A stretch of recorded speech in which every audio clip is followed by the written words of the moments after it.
கிறிஸ்து இயேசுவில் அன்புமிக்க அருமையான அன்னையின் பிள்ளைகளே, ஆண்டின் பொதுக்காலம் 16வது ஞாயிறிலே நாம் அடியெடுத்து வைத்திருக்கிறோம். ஆண்டவருக்கும் அன்னை வேளாங்கண்ணி தாய்க்கும் நமது நன்றியை உரித்தாக்கிக் கொள்வோம். இந்த நல்ல நாளிலே வாழ்க்கை சூத்திரம் ஒன்றை ஆண்டவர் நமக்கு இந்த வாசகத்தின் வழியாக, சிறப்பாக நற்செய்தி வாசகத்தின் வழியாக நமக்கு சொல்லுகிறார். அந்த கருத்தை உங்களோடு பகிர்ந்து கொள்வதில் மகிழ்ச்சி அடைகிறேன். 4 பிரிவுகளாக இன்று இந்த மறையுரையை அமைக்கிறேன். 1, நற்செய்தியின் பின்னணி. 2வது ஒரு சிறிய விளக்கம். 3வது இந்த உவமை தரும் பாடம்.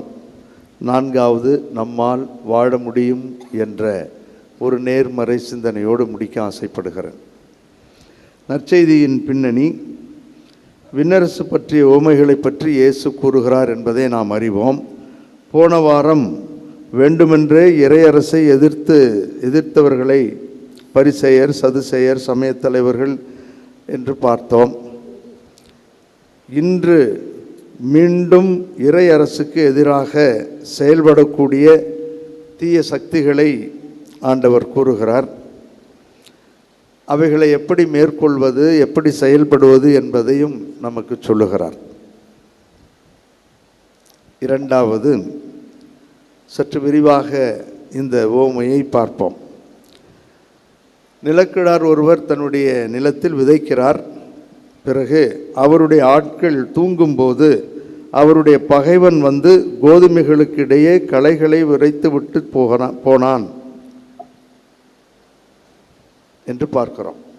இதைத்தான் விண்ணரசு விழுமியங்களுக்கு, மனித உறவுகளுக்கு எதிரானவையாக நாம் பார்க்கிறோம்.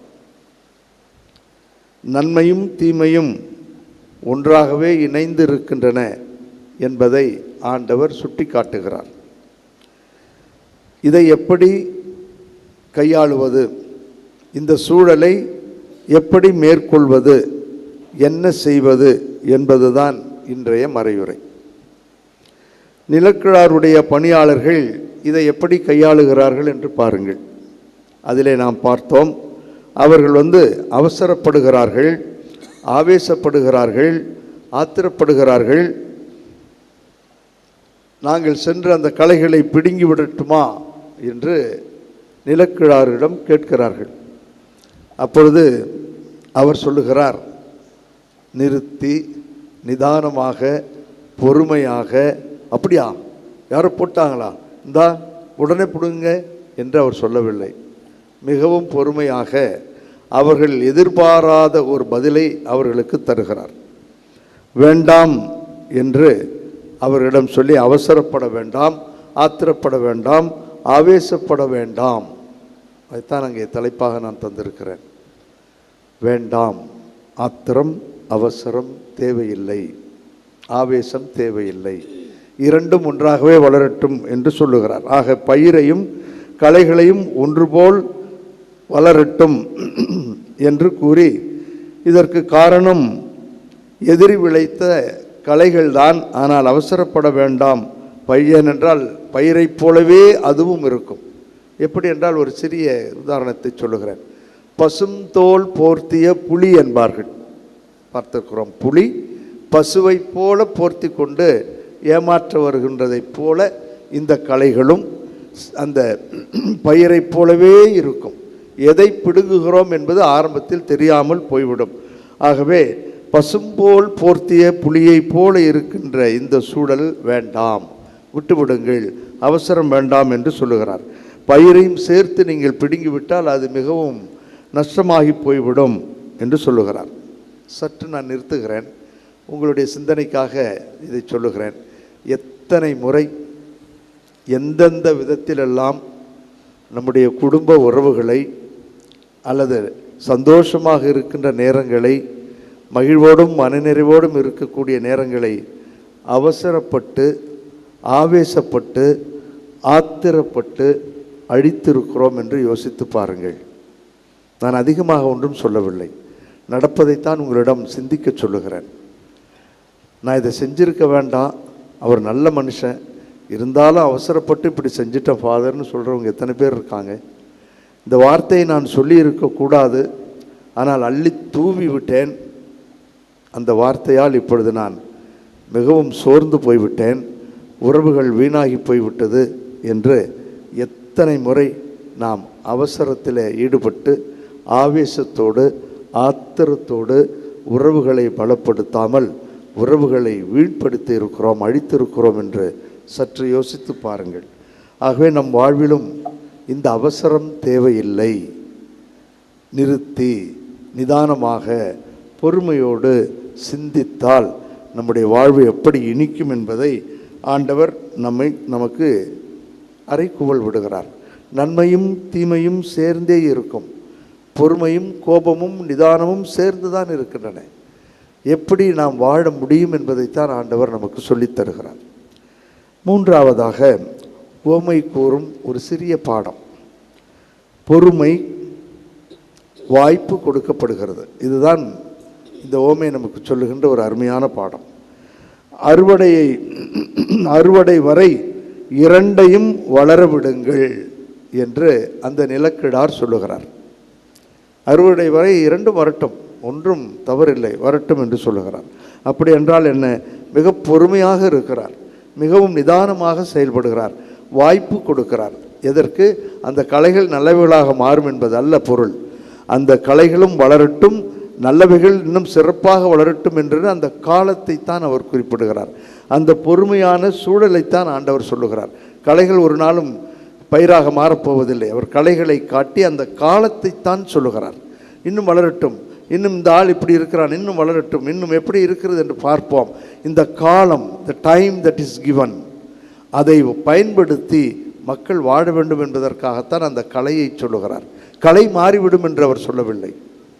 ஆகவே நாம் சரியாக புரிந்து கொள்ள வேண்டும். அந்த கலைகளைப் போல இருக்கின்றவர்கள் காலம் தருகின்ற பொழுது, வாய்ப்பு கிடைக்கின்ற பொழுது அதை நல்லவைகளாக மாற்றிக்கொள்ள வேண்டும் என்று நாம் எதிர்பார்க்க வேண்டும் என்று ஆண்டவர் சொல்லுகிறார். ஏனென்றால் அந்த கடவுள் மிக அற்புதமானவர்.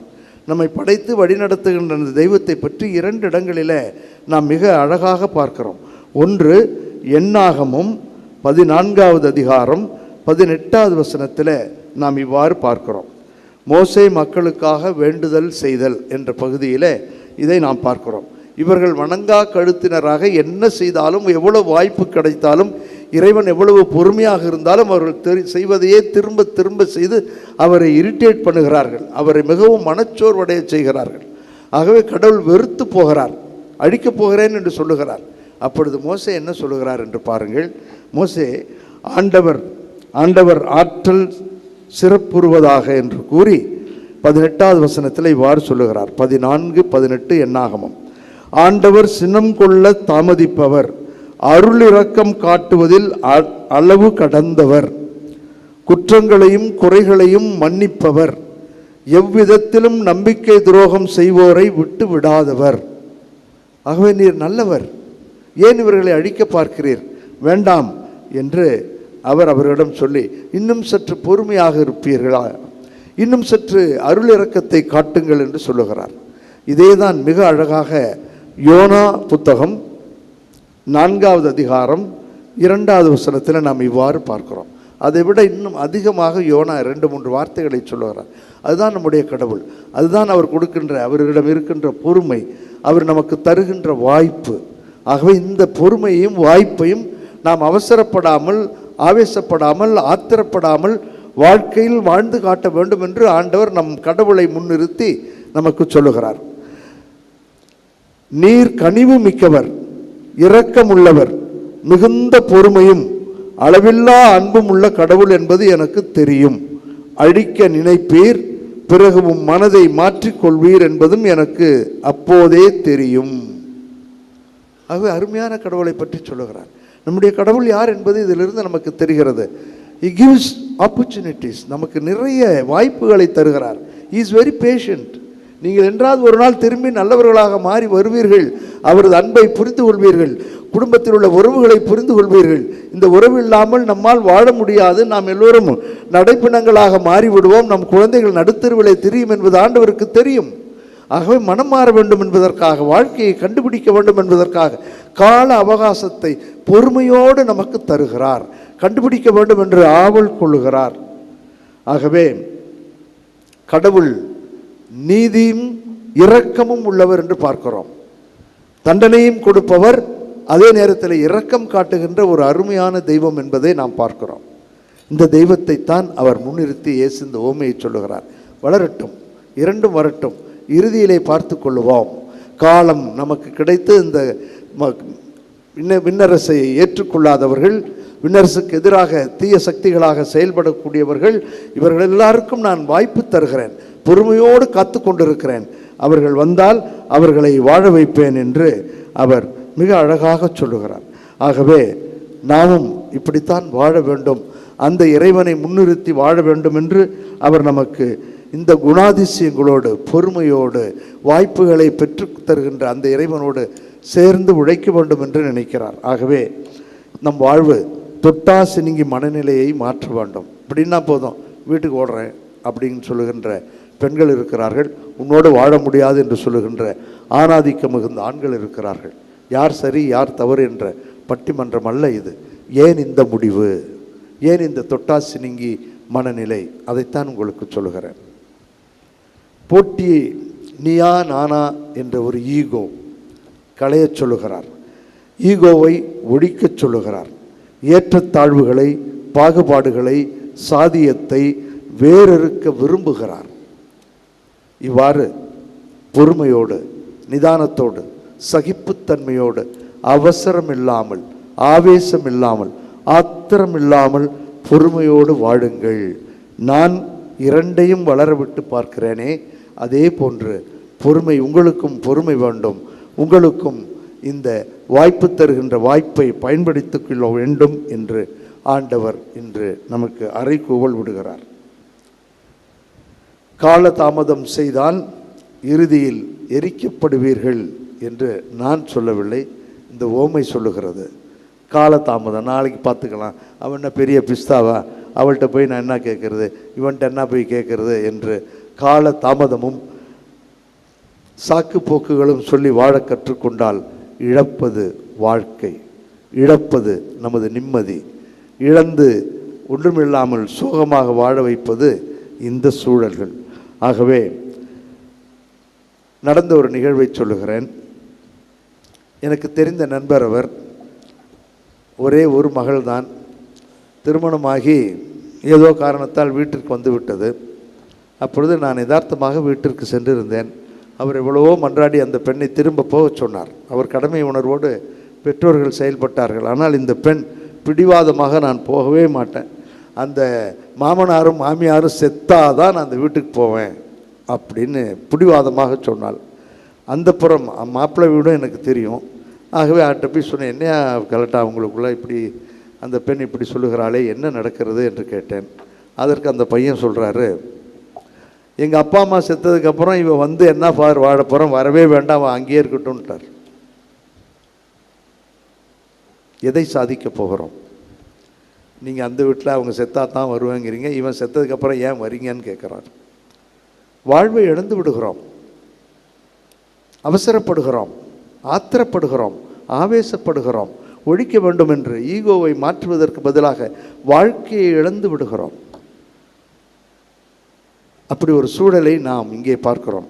திருத்தூதர் பணிகள் 3வது அதிகாரம் 17-19 ஒரு அருமையான பகுதி இருக்கிறது.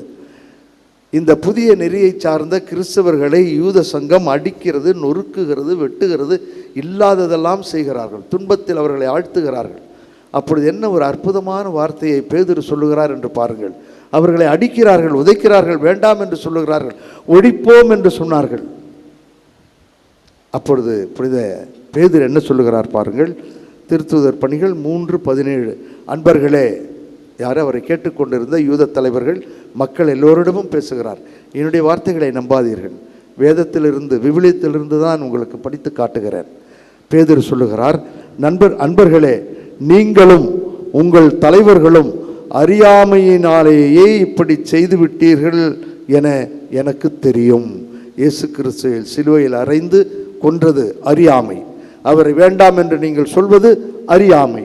இப்பொழுது நீங்கள் எங்களை அடிப்பதும் அறியாமை. ஆனால் ஆண்டவர் உங்களையும் எங்களையும் சேர்த்தே வளர்க்கிறார்.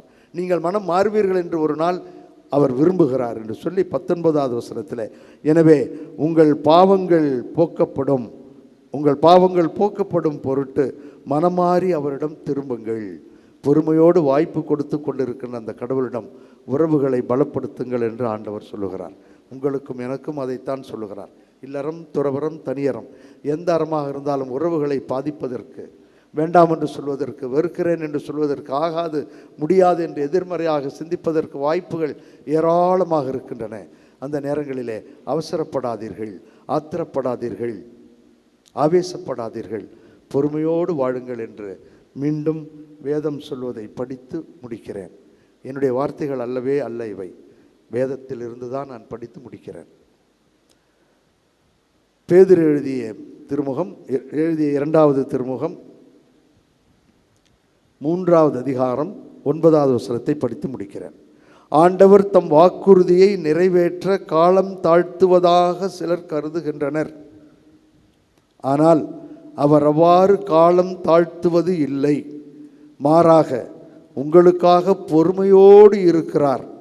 யாரும் அழிந்து போகாமல் எல்லாரும் மனம் மாற வேண்டும் என விரும்புகிறார்.